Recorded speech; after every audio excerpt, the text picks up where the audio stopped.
teinekord on niimoodi, et maapind enam ei kanna. Ja kui maapind enam ei kanna, siis on vaja abivahendeid kõndimiseks. Ja ühtedeks sellisteks abivahenditeks, mis aitavad tümal maapinnal kõndida, olgu selleks siis lumi või raba, on räätsad, mida me näeme siin minu vasakul käel. Ja üks on juba valmis ja nüüd me teeme teise samasuguse. See ei ole ainus nagu räätsatüüp, et räätsatüüpe ja kujusid on mitmeid. Põhiline, mis ongi räätsa puhul oluline, on see, et ta sind kannaks ja ei laseks sul läbi pehme pinnase vajuda. Et see, kas ta on sul ringikujuline või on ta sul see 30 cm pikkune või 50 cm pikkune, see on suhteliselt süke, sõltub sellest, millest neid valmistada ja millel te kõndida tahate. Et täna me teeme sükest räätsa, kus meil ei ole mingit painutamist vaja, vaid on selline peaaegu nagu suusakujuline eest laieneb. Läheb seda juttu kui paljuks, aga räätsa tegemine algab materjali korjamisest ja selle konkreetse räätsa jaoks on meil siis vaja kõigepealt 2 sellist puud. Need on sul siis umbes rinnakõrgused, need on raampuud. Et nendest põhimõtteliselt olenebki see, kui pika räätsa te teete või kui te tahate pikemat räätsa, võtate need pikemad, lühemad siis lühemat. Jalalabast võiks ta pikem olla see rääts, aga ühesõnaga 2 sellist puud on vaja, nad peavad sind kandma, eks nende puhul on kõige olulisem see, et nad ei tohi läbi vajuda. Nende peale ehitatakse kogu see. Siis, nagu siit kõrvalt ka võib-olla näha on meil vaja 3 sellist ristipuud. Samamoodi nende peale hakkab hiljem teie jalg toetama, et nad võiks olla süüksed, mis teie jalga kannavad, et päris nagu kõrkest pole mõtet neid võtta. Ja need on siis umbes küünarvarre pikkused äkki või. Nendega pannakse paika räätsa laiused, et kui te võtate nad liiga laiad, siis te peate, siis tulevad räätsad ka laiad, et arvestada sellega. 3 süükest on vaja teil leida. Ja siis on vaja leida umbes 6 sellist peenikest vitsa, mida saab läbi punuda niimoodi pikku pidi. Ja see kõik, mis ma praegu rääkisin, kehtib siis 1 räätsa kohta, et kui te teete 2 räätsa ja alati on mõistlik 2 räätsa teha, siis on vaja teil topeltkogus neid asju, siis 4 raampuud, 6 ristipuud ja umbes siis tosin vitsa. Ja nööri on teil vaja. Nööri on teil vaja selle asja kinni, need asjade kinni sidumiseks. Ja kui see materjal on kogutud, ei olegi muud kunsti, kui hakata seda konstruktorit kokku laduma. Mis järjekorras? Sellest räägime. Kõigepealt võtate siis need raampuud ja moodustate sellest sükse veekuju. Siis võtate nööri ja seote selle veekuju siit tagant otsast kokku.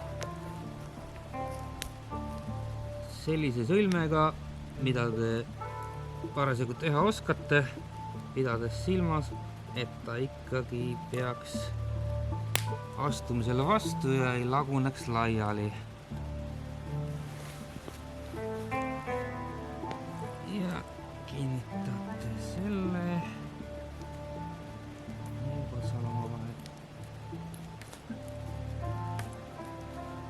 Nii, ta on teil niimoodi ja siis on ta painutatud selliseks veekujuliseks.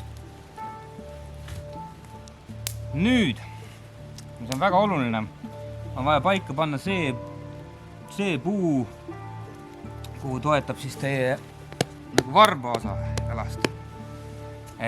Ja sellel on niimoodi, et see ei ole üldse mitte mingi suvalise koha peal, vaid te peate vaatama, kus selle raampuu raskuskese on. Ja väga oluline on, et ei paneks seda varvast või jala esimest osa toetavat puud raskust niimoodi, et see raskuskese jääb ettepoole, sest siis te tõstate jala ülesse ja ops, kogu see rääts teil takerdub siis lumme või rappa kinni. Et see peab olema raskuskesemist eespool, nii et jalga tõstes vajub tagumine osa maha ja esimene ots tõuseb ülesse. Siis te saate sellega kõndida. ühesõnaga olete selle raskuskeseme leidnud, tulebki mängu meil ristipuu, panete selle siia paika. Niimoodi. Et seda lihtsam paika oleks panna ja lihtsam siduda, siis võib selle sisse lõigata tapid, nii selle kui raampuhu sisse, et siis nad istuvad omavahel hästi kinni. Ja siis ei olegi muud, kui võtate jälle jupi nööri.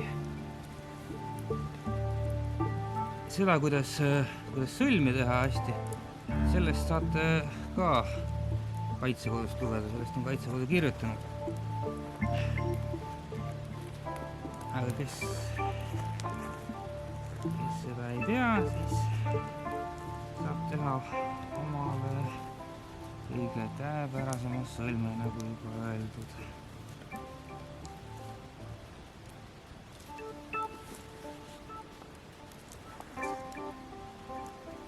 Et eks see nööride sidumine alguses on niisugune, võib aega võtta aga kui sa juba tead, mida sa teed, sa tegelikult selle räätsa valmistamine, kui materjal on juba olemas, siis ma ei tea, klõbistad selle 10 minutiga kokku. Et ei ole sugugi, et mingi ületamatu ülesanne, et kui olete jäänud kuskile metsalaagrisse ja tuleb öö jooksul äkki ootamatult 50 sentimeetrit lund maha. See räätsadega liikumisega on ka nii, et natukene milliseid räätsad te teete, võiks oleneda sellest ka, kus te liikunud tahate. Et kui te liigute nagu tihedas metsas, siis võiksid need räätsad olla pigem lühemad, sest puude vahel on niisuguste pikkade räätsadega keeruline manööverdada natukene.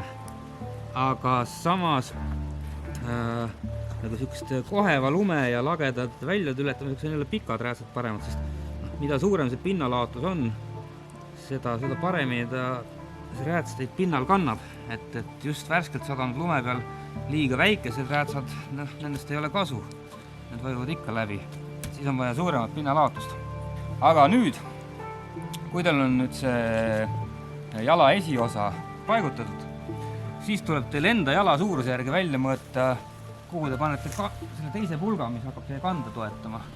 Et selle panete sellest nii palju tahapoole, et see kand sinna peale toetaks. Et siis selle teise pulga. Oled selle koha välja mõõtnud ja asetate selle peale. Näiteks niimoodi. Ja jälle ei ole muud kunsti, kui see nööriga kinni siduda. Et nööri kulub selle tegemise juures päris palju. Olen näinud ka lahendusi, kus on kinnitatud näiteks nipukatega. Miks mitte, kui õnnestub. Koormakummid. Jälle võib töötada. Eks see räätsa valmistamine, ega siin ei ole nagu siukseid väga kindlaid reegleid.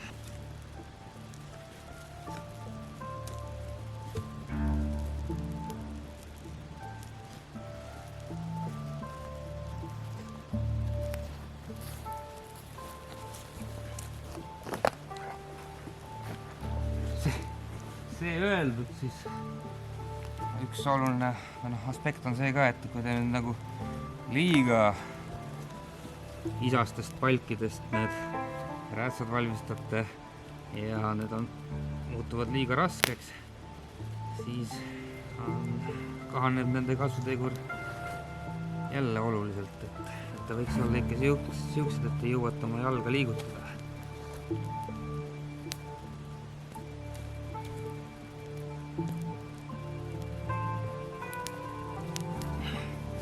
Nüüd teil on selline asi valmis juba, hakkab looma, eks ole. Ja nüüd see kolmas puu.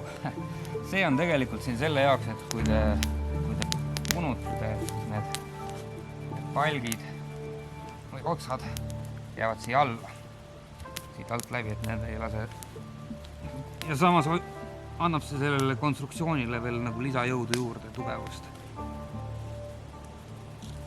seda ei ole vaja nii täpselt välja rihtida.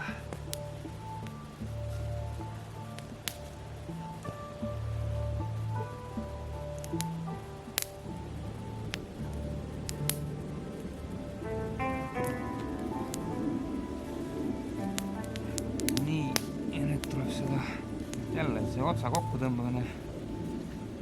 See natukene vähendab selle räätsa siruulatust ka ja on jälle väiksem võimalus, et ta meil kuskile takerdub.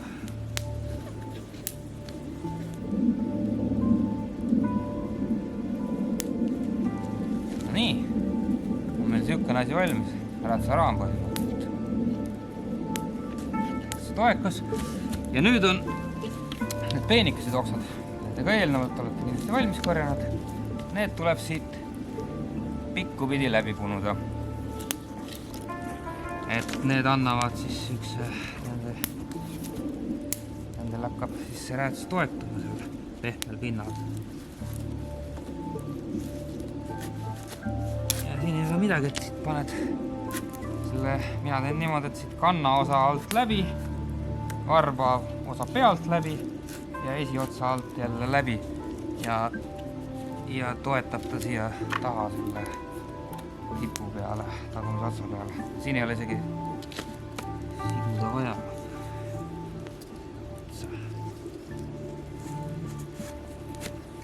Passimist on, et ma ei hakkagi siin seda 6. panema. Et selline pind on nüüd valmis. Ja noh, kui te tahate, te võite siit hiljem peenemaid oksi veel ristipidi läbi punuda, kui on aega ja tahtmist, aga et siis ta kannab veel paremini, aga jällegi pidage silmas, et te seda liiga raskeks ei muuda. Ja et need oksad siin paremini püsiks, et nad ei liiguks, siis võib ka need ära fikseerida nööriga. Et jälle natukene niisugust punumis- ja sidumistööd. Aga see, mis te oma aeg, mis te oma jalavarju või jalatoe jaoks kulutate, see on hästi kulutatud aeg. Selle võrra vähem kulub teil aega pärast liikumiseks.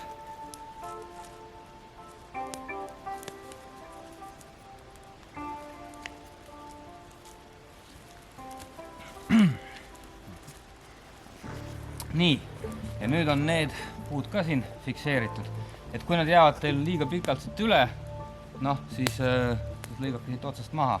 Et ja need võiksid olla sama pikad, kui sul need raampuud või natukene pikemad, et mahuks peale punuma. Aga umbes nii. Aga kuidas need asjad jalga saada? Selle jaoks on meil vaja veel 2 nöörijuppi, mis siis kinnitatakse vastavalt siia ja siia selle varba all varvast toetava puu külge. Sellega saate kinni siduda. Paneme need ka paika. Ja oluline on nüüd see niimoodi, et tõesti see nöör või fikseeritakse räätsa külge ainult jala päka osa, et see kand peab olema vabalt kerkiv, nagu suuskadegi puhul. Et kui te kanna ka räätsa külge seote, siis te jälle liikuda ei saa nende räätsadega. Te peate siis kuidagi põlv tõstes liikuma või midagi sihukest.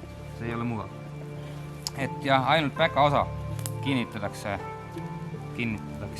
räätsa külge ja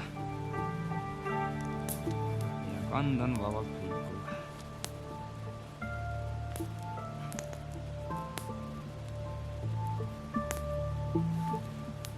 Selle fikseeriva nööri või selle, millega kinnitatakse, selle jaoks ongi võib-olla siuke koormakumm isegi parem, aga nööriga saab ka.